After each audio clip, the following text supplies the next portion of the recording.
अस्सलाम वालेकुम, मेरा नाम है Ahmad Shahryar and I am back with another episode of auto Xfinity owner review series.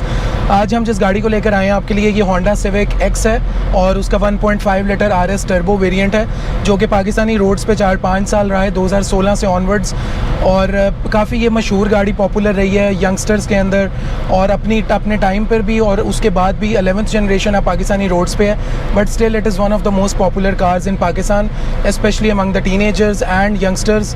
और इस गाड़ी के क्या क्या फ़ीचर्स हैं, इस गाड़ी के अंदर कौन कौन से ऐसे फ़ीचर्स आते हैं जो लोगों को इसकी तरफ अट्रैक्ट करते हैं, और इसके अलावा इस गाड़ी के क्या प्रोज एंड कॉन्स हैं आज के दौर में जब 11th जनरेशन आ चुकी है और ये एक जनरेशन पुरानी हो चुकी है।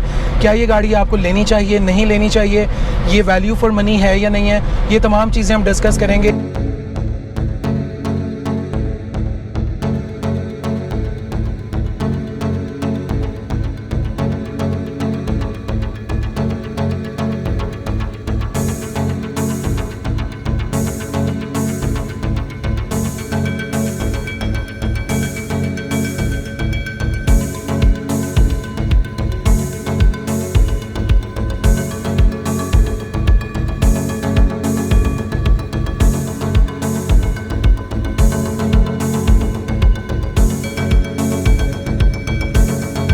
हमारे साथ इस गाड़ी के ओनर ज़मान मौजूद हैं। Zaman, welcome to the show. जी थैंक यू। कैसे हैं आप, खैरियत से हैं? ये अल्लाह का शुक्र। अच्छा ज़मान, मुझे सबसे पहले ये बताएं कि गाड़ी का वेरिएंट बता दें पहले। It's 1.5 litre turbo civic x model 2017। ठीक है, 2017 मॉडल। आप जब ये गाड़ी लेने का सोच रहे थे, हाँ। आपके जहन में कौन कौन सी और ऑप्शंस थी? मेरे जहन में पैरेलल चल रही थी Grande, Honda Vezel and Toyota Prius hybrid 1। ठीक है। अच्छा, बाकी तो दोनों गैसोलीन इंजन्स थे, एक हाइब्रिड थी Prius and Vezel was hybrid. Exactly. तो आप फाइनली इस डिसीजन पे किस तरह पहुंचे कि सिविक एक्स लेनी है आपने? सिविक एक्स बेसिकली एक लोकल मैन्युफैक्चर्ड कार थी, इसकी जो बैक सपोर्ट और इसके पार्ट्स और अवेलेबल थे। वेजल में जैसा कि आप जानते हैं इशू आता है उसके गियर का, गर्मी में आप थोड़ा सा उसको रेव करो उसका गियर उड़ जाता है, और प्रियस की जो ग्राउंड क्लियरेंस थी वो बहुत कम थी, और इस वजह से मुझे ये सिविक एक्स बेहतर लगी उन दोनों से, both in features and in power. So you finally bought Civic X. जब आप गाड़ी ले रहे थे कोई बजट भी आपके माइंड में था या फिर सिंपली ऑप्शंस आपने रखी हुई? Under 5 million was my budget, अब 50 लाख से नीचे। ठीक है। अभी मुझे ये बताएं, आपने कितना 3-4 महीने चला ली है गाड़ी? मैंने 4 माह चला ली, ऑलमोस्ट 10,000 किलोमीटर में चला चुका हूँ। एक ऑयल चेंज भी मैंने इसका करवा लिया। ठीक हो गया। और इस 10,000 किलोमीटर में मुझे ये बताएं कि आपने सिटी में तो ज़ाहिर है ट्रैवल करते ही होंगे और आजकल गर्मी भी काफ़ी ज़्यादा है, तो एसी के साथ आपको गाड़ी क्या एवरेज देती है ये? एसी के साथ अगर आप इसको नॉर्मल एज आ सेडान यूज़ करें, आप इसको स्पोर्ट्स कार ना समझे, तो आपको ये एवरेज देती है 15 to 16। और अगर आप इसको रेव करें 3000, 4000, 5000 इसका टर्बो स्पोल करे तो ये आपको देती है 11, 11.5, अराउंड 11 देती है। ठीक है। यानी अगर आप ट्रैफिक में भी अगर कहीं पे फंसे हुए हैं, जो कि लाहौर में काफ़ी ट्रैफिक होती है, तो फिर आपको अराउंड ये 11-12 देगी। अराउंड 11, 12, 13 तक भी चली जाएगी ये, अगर आप लाइट फुट से चला रहे हैं, अगर इसको भगा नहीं रहेगा। ठीक है। तो अच्छा, इसके अलावा आप लॉन्ग रूट पे भी इसको लेकर गए होंगे? लॉन्ग रूट पे मोटरवे लाहौर टू इस्लामाबाद में गया हूँ, मल्टीपल टाइम्स गया हूँ। सही है। और मोटर पे भी इसकी एवरेज अराउंड 16 आती है एट 120 क्रूज़। ठीक है। क्रूज़ लगा के 120 पे 16 की एवरेज मिल जाती है। ठीक हो गया। और इसके अलावा मुझे बताएं, चलें ये तो गाड़ी आपने ले ली थी, इसके अंदर कोई ऐसे सेलिएंट इसके फीचर्स बताएं गाड़ी के कि जो आपको लगता है कि इस गाड़ी के यूनिक सेलिंग पॉइंट्स हों? इस गाड़ी के यूनिक सेलिंग पॉइंट्स हैं जी, अगर आप इसको कंपेयर करें, आप इसका कंपैरिजन करेंगे ग्रैंडे के साथ और with same 1.8 litre civic x, उससे ये गाड़ी इस तरह डिफरेंशिएट करती है from its headlights, from it front grille. इसके जो डोर पैनल्स के हैंडल्स हैं वो क्रोम वाले हैं, पुश स्टार्ट है, और पुश स्टार्ट सिंपल 1.8 में भी आता है। इसका रिमोट स्टार्ट है और कीलेस एंट्री है। उसके अलावा अगर आप इसमें देखें तो इसका जो इंफोटेनमेंट है वो 1.8 से इससे ज़्यादा डिफरेंट है। इसमें 4 कैमराज हैं, रेयर इंफोटेनमेंट है, रेयर एसी वेंट्स हैं, और अगर आप इसमें 1.8 से और डिफरेंट ट्रैक्शन कंट्रोल नहीं आता सिंपल वाली 1.8 में। ठीक है। और VSC 1.8 में नहीं आता, EBD भी उसमें शायद नहीं आता।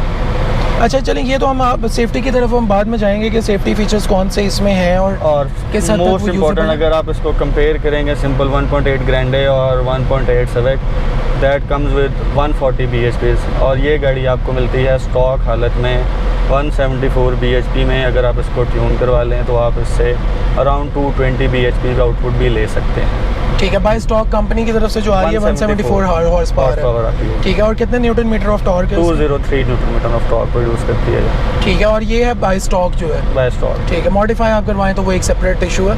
अच्छा, उसके अलावा इसका मॉडिफाई इन सच ज़्यादा नहीं करवाना, आपने इसका इशू रीमैप करना सिर्फ। ठीक है, और इसका जो ट्रांसमिशन है इसकी परफॉर्मेंस कैसी है? ट्रांसमिशन इसकी CVT है, और CVT आपको पता ही है कि स्मूथ है और फ्यूल एफिशिएंट है। ठीक हो गया। और इसके अलावा मुझे बताएं इसका, क्योंकि एक टाइम आया था जब ये गाड़ी लॉन्च हुई थी, उसके बाद कुछ अरसे के लिए इस गाड़ी को डिसकंटिन्यू कर दिया गया था क्योंकि इसके कुछ कैटालिटिक कन्वर्टर के इश्यूज आ गए थे।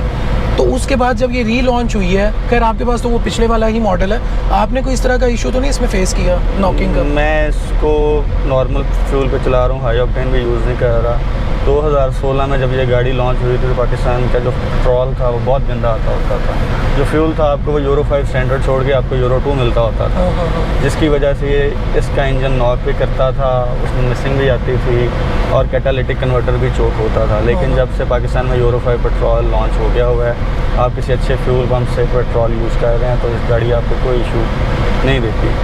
अक्सर लोग समझते हैं कि this car is recommended for high octane RON 95, 97, लेकिन मेरे ख्याल से अगर आप इसको नॉर्मल फ्यूल पे भी यूज़ करें तो ये गाड़ी आपको कोई इशू नहीं करती। ठीक है, और ये क्योंकि इसी से एक और बात निकलती है कि लोगों का एक कंसर्न होता है जब आप 1.5 या कोई भी आप टर्बो इंजन के साथ लेते हैं गाड़ी, तो एक हाई ऑक्टेन उसके लिए रिकमेंडेड होता है। आपने बताया कि आप नॉर्मल फ्यूल यूज़ कर रहे हैं, कोई इशू नहीं आ रहा, क्योंकि जब आप लॉन्ग रूट्स पे जाते हैं तो नॉर्दर्न एरियाज़ में स्पेशली हर जगह से आपको हाई ऑक्टेन नहीं मिल रहा होता।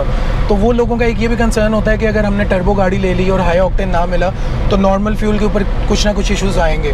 लेकिन आपने जो जितनी अभी तक ड्राइव की है नॉर्मल पे की है and you have face nothing. अगर आपके पास पैसे बहुत ज़्यादा हैं तो आप प्रीमियम फ्यूल यूज़ कर लें।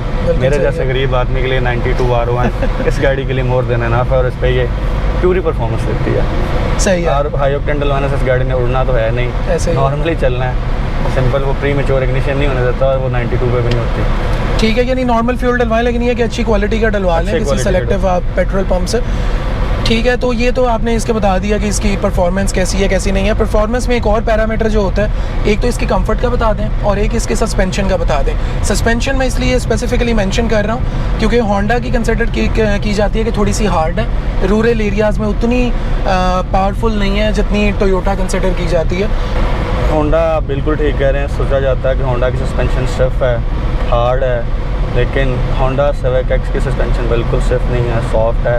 ये आपको बिल्कुल स्मूथ रिस्पांस देती है, आप इसको खड्डों में चलाएं, जहाँ मर्जी चलाएं। लेकिन एक सस्पेंशन का एक लाइफ स्पैन है, हर चीज़ का एक लाइफ स्पैन। अगर आप इसको कहें कि 2 लाख चलने के बाद भी सस्पेंशन ख़राब नहीं होगा तो वो बेवकूफ़ों वाली बात है। ऑब्वियसली एवरी 1 लाख किलोमीटर के बाद इसका suspension needs to be maintained. इसकी जो चीज़ें वेयर एंड टीयर होता है नॉर्मल गाड़ी का, वही इसके सस्पेंशन का बिल्कुल हार्ड नहीं है, सॉफ्ट है। सीटिंग कम्फर्ट इसका बड़ी वेलकमिंग और बकेट स्टाइल सीट्स हैं, आपको ग्रिप करके रखती हैं और आपको एक अच्छा एक्सपीरियंस होता है गाड़ी में बैठ के। आपको फील हो रहा है कि आप किसी प्रीमियम गाड़ी में बैठ के जाते हैं। ठीक है, और रूरल एरियाज़ में अगर आप किसी ऑफ रोडिंग पे गए हैं तो आपको सस्पेंशन ने इसके कहीं पे तंग तो नहीं किया? रूरल एरियाज़ में आपको मैं बताता चलूँ कि 2 चीज़ें होती हैं। एक तो सस्पेंशन आपको लगता है कि उठा के छत में मार रही है, और दूसरा ग्राउंड क्लियरेंस का इशू आता है। इसकी ग्राउंड क्लियरेंस जो है इक्वली गुड है एज ग्रैंडी, और उतनी ही सॉफ्ट सस्पेंशन है जितनी ग्रैंडी की और टोयोटा की है। ठीक है, ग्राउंड क्लियरेंस में भी आपको एज सच कोई इशू इसमें नहीं है, क्योंकि होंडा की थोड़ी सी होती है कि ग्राउंड क्लियरेंस कम होती है तो आपको कोई हाई स्पीड ब्रेकर्स मिल जाएं, और अगर पूरी गाड़ी में लोग बैठे हैं, 4-5 लोग बैठे हैं तो कोई इशू नहीं है। गाड़ी बिल्कुल नहीं लगती, इसकी ग्राउंड क्लियरेंस बिल्कुल परफेक्ट है, नॉर्मल है। ठीक हो गया, और आपने अपलिफ्ट नहीं की हुई कुछ भी? नॉर्मल स्टॉक गाड़ी है। अगर आप इस गाड़ी के साथ छेड़खानी ना करें, लोअर प्रोफाइल रिम्स ना डालें तो ये गाड़ी बिल्कुल कहीं नहीं लगती। सही हो गया। अच्छा चले, रिम्स की आपने बात की, एक तो बता दें इसमें टायर्स कौन से आते हैं, और अभी आपने बाय स्टॉक जो है वो यूज़ कर रहे हैं? इसमें टायर्स हैं जी R16 255 स्टॉक टायर्स हैं। 250 आते हैं, इसमें 255 लगे हुए हैं, थोड़े से वाइड है, बट रिम साइज सेम है। रिम साइज स्टॉक रिम्स और स्टॉक साइज। सही है। और एक इसका अगर हेडलाइट्स की बात करें तो इसके अंदर LED हेडलाइट्स आती हैं, LED प्रोजेक्टर हेडलाइट्स आती हैं, जो कि सिंपल 1.8 वाली में नहीं आती, उसमें हेलोजन्स आते हैं। इसमें क्योंकि ये RS टर्बो है, इस वजह से प्रोजेक्टर्स और LEDs आती हैं। ठीक है, और उसके साथ साथ फॉग लैम्प्स और DRLs दोनों? वो तो कॉमन है, वो दोनों में से। बिल्कुल सही हो गया। अच्छा मुझे ये बताएं, एक और जो होंडा सिविक एक्स स्पेशली अगर इसकी बात करें ना, तो लोगों में एक बड़ी चीज़ कॉमन है कि इसको पीपा कहा जाता है। इसके बारे में आपकी क्या ओपिनियन है? लाइक इसकी बिल्ड क्वालिटी के अकॉर्डिंगली मैं बात कर रहा हूँ, आपकी इस बारे में क्या ओपिनियन है, क्योंकि आप इस गाड़ी को चला रहे हैं अब? मैं टोयोटा का यूज़र भी रहा हूँ, मेरे सही। पास होंडा, रिबॉन, रिवर्स, एक्स तीनों रही हैं। फिर जो लोग इसको पीपा कहते हैं उनके लिए मेरा ये पैगाम है कि भाईजान आजकल कंपोजिट मटेरियल्स आ रहे हैं, जैसे जैसे आप कंपोजिट मटेरियल में जाते जाते हैं वो लाइट वेट होता जाता है। सही है। लाइट वेट को पीपा नहीं कहा जा सकता, वो आपकी फ्यूल एफिशिएंसी, फ्यूल इकॉनमी और मॉडर्न ट्रेंड्स हैं, आपके प्लेटफॉर्म चेंज हो गए हैं। अगर आप 1500 सीसी गाड़ी के ऊपर 18 गेज की शीट लगा कर उस गाड़ी को बना रहे होंगे तो फ्यूल एफिशिएंट नहीं रहेगी। इस गाड़ी में नॉर्मल मटेरियल जो लगा हुआ है वो मोर देन एनफ है और ये बिल्कुल पीपा नहीं है। अब इसका दरवाज़ा खोलें बंद करें, आपको फील होता है कि आप तो चीज़ बंद कर रहे हैं, और पीपा बिल्कुल नहीं है। ठीक है।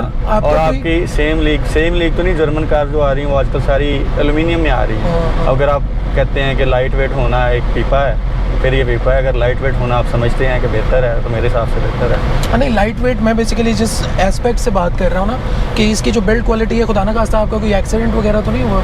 नहीं।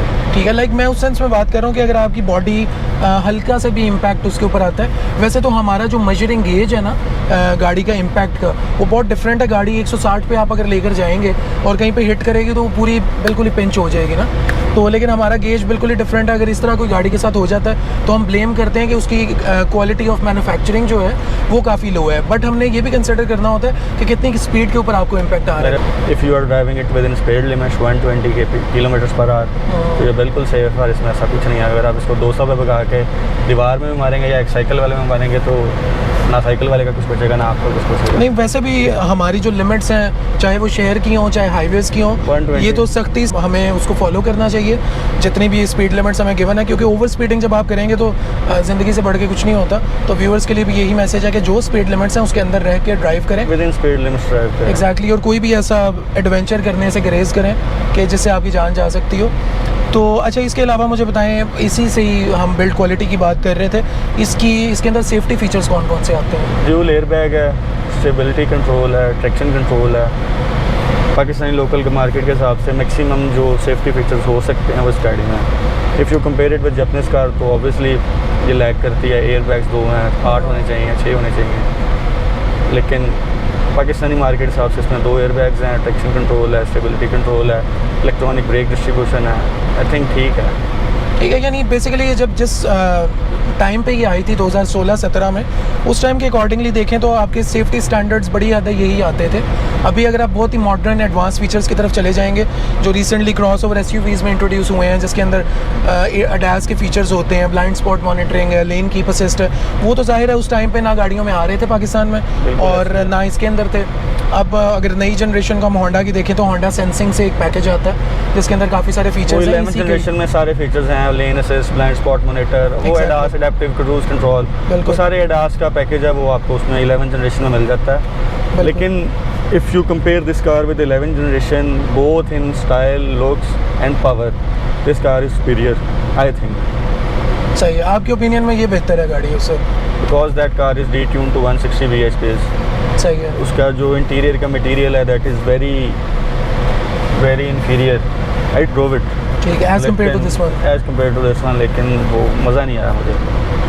अच्छा, सही हो गया। और बेसिकली उसका जो 1.5 लीटर टर्बो वेरिएंट है, उसी के अंदर ही होंडा सेंसिंग का वो पूरा पैकेज आता है, जिसके अंदर तमाम वो सेफ्टी फीचर्स हैं। जो उसके बेसिक 2 वेरिएंट्स हैं उसमें वो भी नहीं आता, ओरियल और जो स्टैंडर्ड है टॉप में नहीं आता वो। बिल्कुल ऐसे ही है। अच्छा, एक इसके अंदर एडिशनल इसमें सनरूफ भी था, तो ये किस हद तक यूजेबल है? क्योंकि ये एक लोगों की ये ओपिनियन होती है कि कुछ की होती है, ज़ाहिर है एक सब्जेक्टिव मैटर है कि ये इतना प्रैक्टिकल नहीं है, क्योंकि लाहौर में या पाकिस्तान में अगर जनरली बात करें शहरों में तो गर्मी काफ़ी ज़्यादा होती है, तो उतनी यूजेबिलिटी नहीं होती। तो आपके किस हद तक ये काम आता है? बचपन की ख्वाहिश होती है सनरूफ वाली, और इसके अलावा कोई इसकी प्रैक्टिकलिटी नहीं है। सही है। बस दिल को तसल्ली होती है। दिल को तसल्ली है। नॉर्मली ये सनरूफ उन जगहों पे यूजेबल होता है जहाँ पे टेम्परेचर बहुत मॉडरेट हो, डस्ट बिल्कुल ना हो, आपके जो सनसेट्स और सनराइज़ के व्यूज़ हों बड़े अच्छे हों, ट्रॉपिकल एरियाज़ हों। पाकिस्तान में ऐसा कुछ भी नहीं है। सिंपल सिर्फ और सिर्फ एक बचपन की ख्वाहिश पूरी करने के लिए सनरूफ है, सर निकाल के बाहर खड़े होना है, इसके अलावा कुछ नहीं। ठीक है। और बेसिकली ये ख्वाहिशात में से एक ख्वाहिश है। में से एक ख्वाहिश। ठीक है। अदरवाइज़ वही बात है कि आपकी यहाँ पे अगर सर्दियाँ होती हैं 2-3 महीने होती हैं, तो लेकिन स्टिल होना इसका एक थोड़ी आपको ब्रॉडर फील आती है गाड़ी के अंदर। लाइट का बेसिकली सनरूफ या मूनरूफ इसलिए होता है कि आप इसमें सिंपल लाइट इनटेक हो, इसको खोल के फिरना तो ये पाकिस्तान में शुरू हुआ है।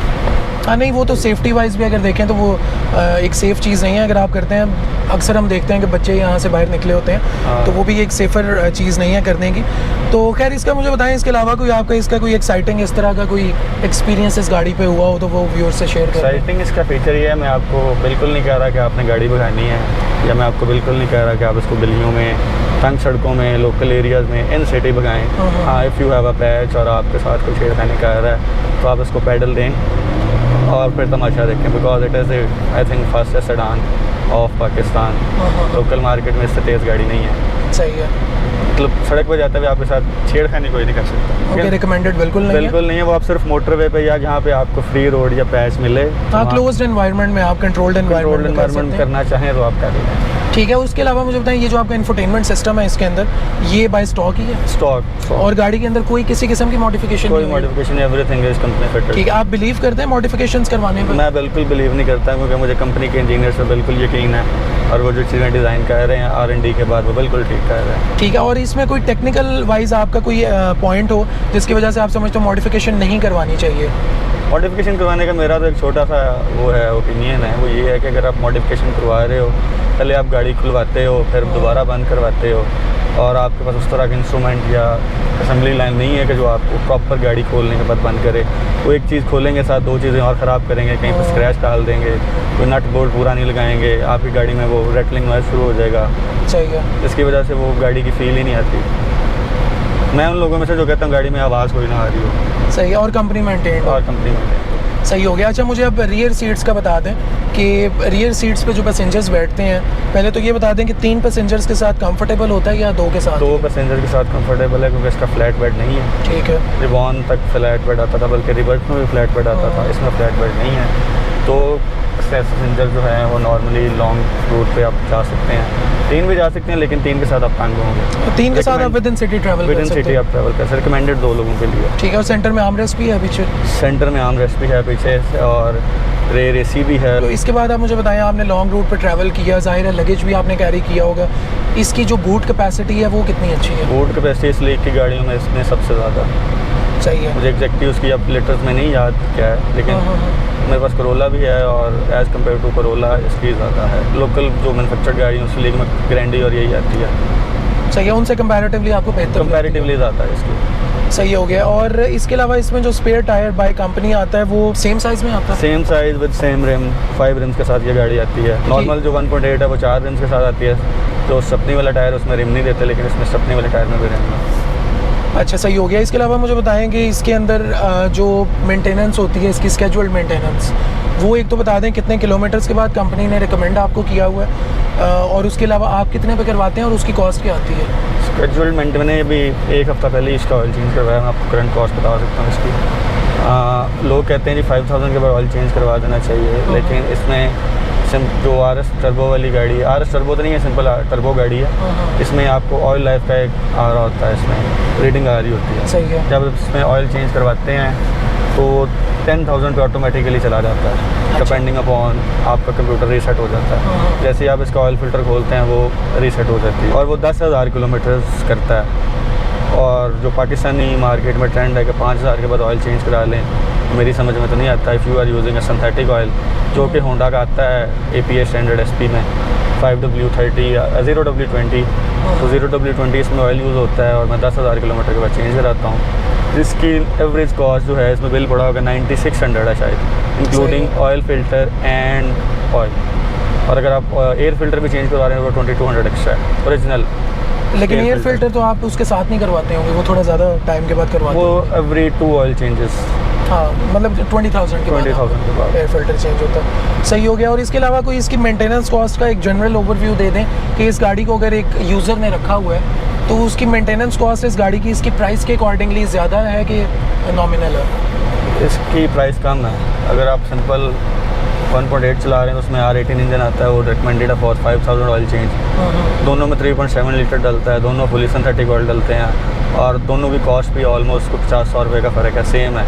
सही लेकिन है। ये 10,000 के बाद आपने चेंज कराना, वो आपने 5,000 के बाद चेंज कराना है। ठीक है। तो मेरे हिसाब से ये हाफ़ है उसकी, हाँ। अगर आप 10,000 के बाद चेंज करवा रहे हैं। सही हो गया। मुझे लास्ट पे आपने सिर्फ एक चीज़ बतानी है, इस गाड़ी के अंदर कोई ऐसे फीचर्स जो आपको लगता है कि मिसिंग है और उस टाइम के अकॉर्डिंगली इस गाड़ी में वो देने चाहिए थे कंपनी को। एक वायरलेस चार्जर देना चाहिए था, ठीक है। एडेप्टिव क्रूज़ कंट्रोल होना चाहिए था, जो कि मुझे लगता है क्रूज़ सिंपल देना मुझे नहीं समझ आती, सिंपल क्रूज़ का क्या फ़ायदा है। सही है। एडेप्टिव क्रूज़ की समझ आती है मुझे, इसमें होनी चाहिए थी जो मैं मिस करता हूँ, पार्किंग सेंसर्स, जो कि इसमें नहीं है। बिल्कुल सही है। फ्रंट या रियर फ्रंट दोनों पे पार्किंग सेंसर होना चाहिए। ठीक है। और इसके अलावा कोई पैडल शिफ्टर्स की आपको नहीं, पैडल शिफ्टर यूजिबिलिटी आपने की कभी? पैडल शिफ्टर इसमें हैं, लेकिन हाँ। अगर आप गाड़ी भगा रहे हैं तो वो बड़े इफेक्टिव हैं इसमें। सही है। सिंपल 1.8 वाली में पैडल शिफ्टर्स का भी फ़र्क है, जो मैं भूल गया था आपको बताना। हाँ। ठीक हो गया। यानी आपको लगता है कि इसके अंदर सेफ्टी वाइज भी अगर देखें पार्किंग सेंसर्स होने चाहिए थे, एक अडेप्टिव क्रूज़ कंट्रोल इसमें हो जाना चाहिए था, वायरलेस चार्जिंग एक होनी चाहिए थी इसमें। चलेंगे तो वही ख्वाहिशात वाली लिस्ट है ना, ख्वाहिशात वाले नॉर्मल अगर आप गाड़ी चला रहे हैं तो ये कंप्लीट पैकेज है। कार फैमिली कार भी है, स्पोर्ट्स कार भी है, सिटी ड्राइविंग, हाईवे ड्राइविंग, मतलब आपको सब कुछ मिल सकता है इस गाड़ी में। एक नॉर्मल बजट में मिल जाता है। नई सिविक जो आप देखें तो 1,06,00,000 में आपको कॉस्ट करती है ऑन रोड, और वो भी जब RS टर्बो वाली।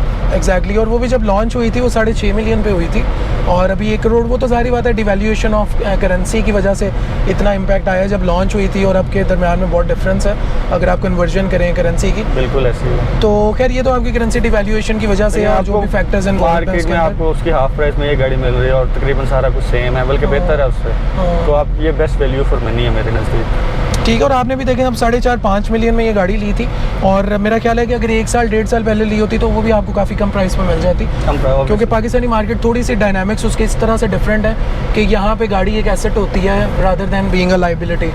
आप जैसे जैसे गाड़ी को रखते हैं टाइम के साथ साथ उसकी प्राइस बढ़ती जाती है, जो कि दुनिया में हमेशा नीचे ही आती हैं प्राइसेस उसकी, हमारी इकोनॉमी की वजह से और सर्टन दूसरे और भी फैक्टर्स हैं। सो व्यूअर्स, क्योंकि हम स्पीड टेस्ट की इसकी काफ़ी देर से बात कर रहे थे कि इसकी परफॉर्मेंस बहुत अच्छी है रोड के ऊपर, इसकी टॉप स्पीड बड़ी अच्छी है, तो अभी आपको इसका 0 to 100 टेस्ट आपको दिखाते हैं कितने सेकेंड्स में ये कवर करती है 0 to 100। So Zaman please.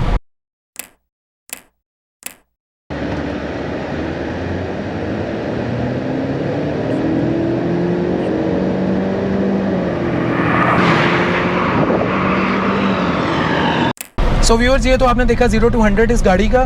सो ये हमारा क्लोजिंग नोट था। Zaman, thank you very much for your time, और आपने इस गाड़ी के बारे में ऑनेस्ट ओपिनियन दी, जिससे यूज़र्स को आई थिंक बहुत फ़ायदा भी होगा, इन्फॉर्मेशनल भी होगा उनके लिए। और अगर कोई गाड़ी ये लेना चाह रहा है तो उसको इसके प्रोज एंड कॉन्स के बारे में अच्छी तरह से इंसाइट्स मिल चुकी होंगी, और फाइनली एक इन्फॉर्म्ड डिसीजन ले सकेगा कोई भी। सो व्यूअर्स, अगर आपको ये वीडियो पसंद आई है तो लाइक करें, कमेंट करें और शेयर करें, और अगर अभी तक आपने हमारे यूट्यूब चैनल को सब्सक्राइब नहीं किया तो सब्सक्राइब कर लें, बेल आइकन पर भी क्लिक कर लें ताकि आपको हर आने वाली वीडियो का नोटिफिकेशन साथ साथ मिलता रहे। And I will meet you in another video. Till then take care. अल्लाह हाफ़िज़।